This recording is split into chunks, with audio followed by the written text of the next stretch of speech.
Hey, welcome back to part 3 of my message, Awaiting the Oil. In part 3, I call it Bringing, Not Brought. And that will get explained later on in part 3, but I'm very excited to speak on this. It comes from Deuteronomy 8, verses 6 through 9.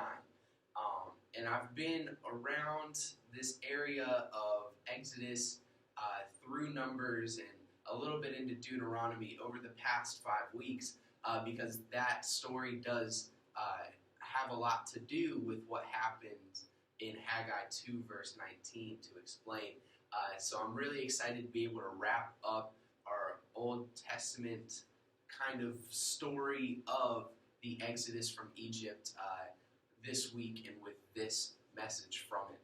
So I hope you enjoy it, and I will see you back for part 4. Bye.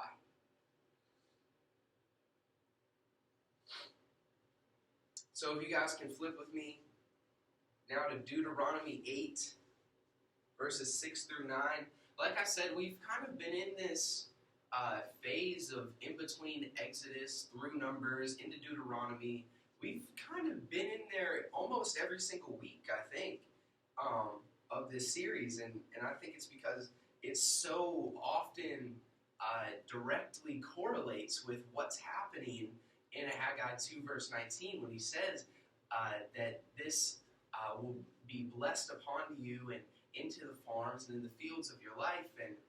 And directly in this, there's a lot of symbolism that happens with the Israelites' escape from Egypt and then also their trial in the desert, in the wilderness, as they go into the promised land. And I think that a lot can be taken from that. I think that that story itself has a lot to tell us. So I would encourage you guys to go and read Exodus, Numbers, and Deuteronomy. A lot of people don't like to read them because there's a lot of law. That's where a lot of the Torah gets the laws of Moses. They say that, especially the ancient Israelites, they had 690 laws, something crazy like that. It wasn't just the 10 Commandments. There was a lot of other things that you can find throughout Exodus, throughout Numbers, throughout Deuteronomy, and really throughout the first 5 books of the Bible in general.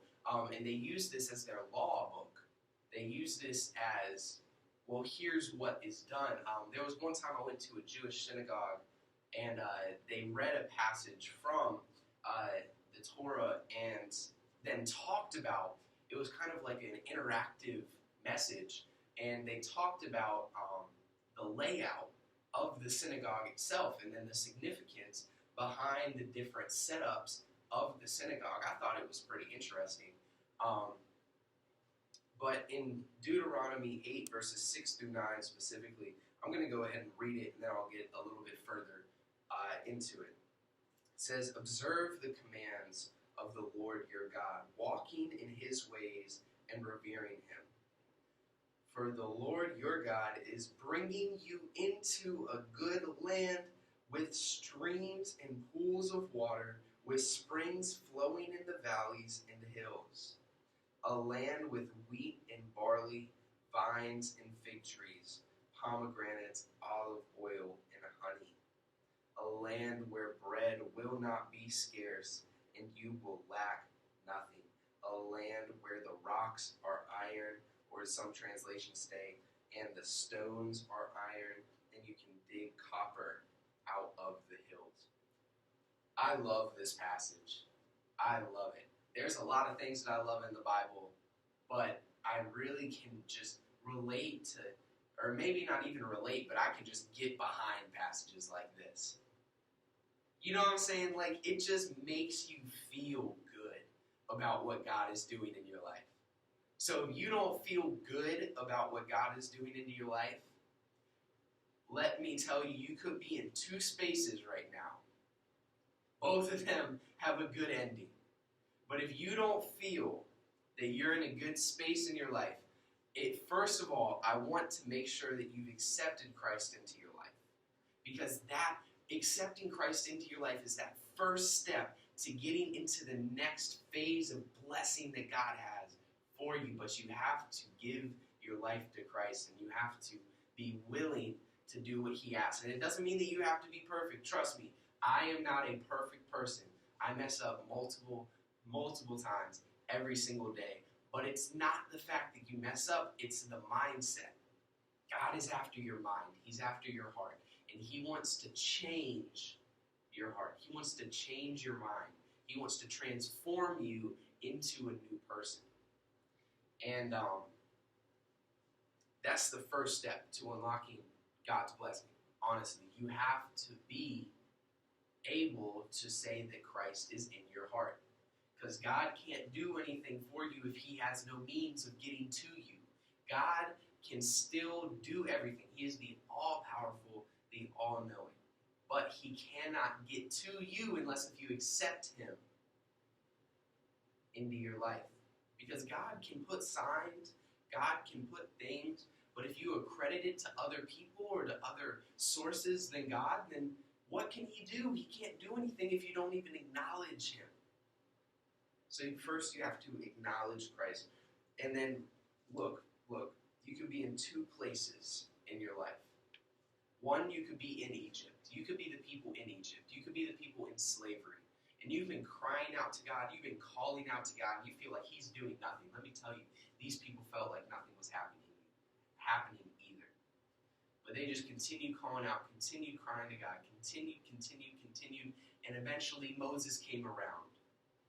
You might not even be the person to get you out of the situation that you're in, but God is working on that person.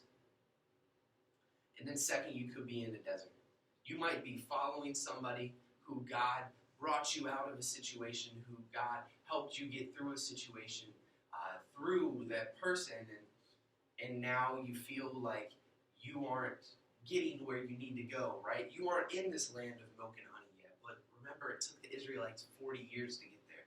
It didn't need to take 40 years, but it took 40 years to get there. So I encourage you, continue pushing towards this land of milk and honey, because it is coming. And once you get there, I think it's really interesting in verse 7. It says God is bringing you. It doesn't say God has brought you, because our whole entire walk as Christians is one big process. And people nowadays hate process. We do not like to go through any single time that there's an application or there's a process to get something. We don't like it.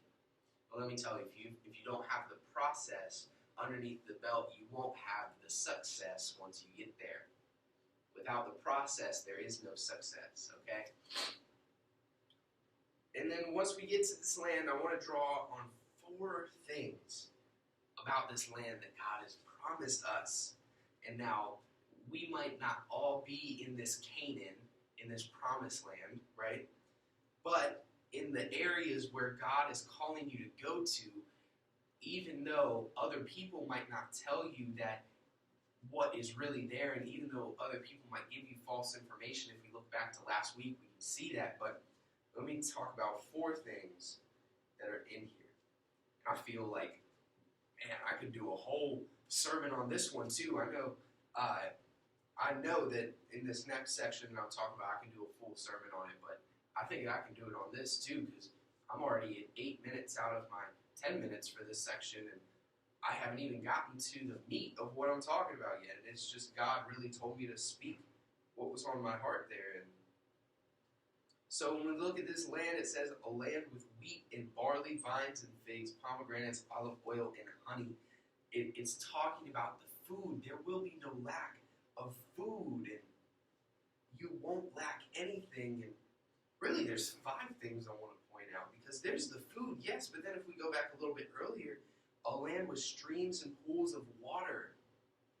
Now, if we remember back to last week, in the message I was talking about, what are the 2 things that the people who brought back the false report said that the land didn't have? It said that it didn't have the food, right? Like the milk and the honey and the olives and the figs and the pomegranates. It said that it didn't have any of that. And it said that there's not even water here to drink. That, remember, they called out to Moses and they were like, what are you doing? We don't even have any of this. But here it is right here. God tells you that it's there. And then he goes on to say, you will lack nothing. God is the everlasting supplier. God will not ever fall short of his blessing in your life. And then when it says that the land where the stones are iron or the rocks are iron, he's talking about what they used to build in their life is they used stones, right? That was the custom. They used stones to build. They used rocks to build. And he's saying, not only will I give you the stones, I'll give you something better than that. I'll give you something better than what you have before so that you can last longer. This land is where you're supposed to be. This land is where you're supposed to be successful. This land is prosperous for you. And then also, in the last part, it says you can dig copper out of the hills. So they used copper as this trade mechanism, right? It was like money to them. And now I'm not saying that God will make you rich.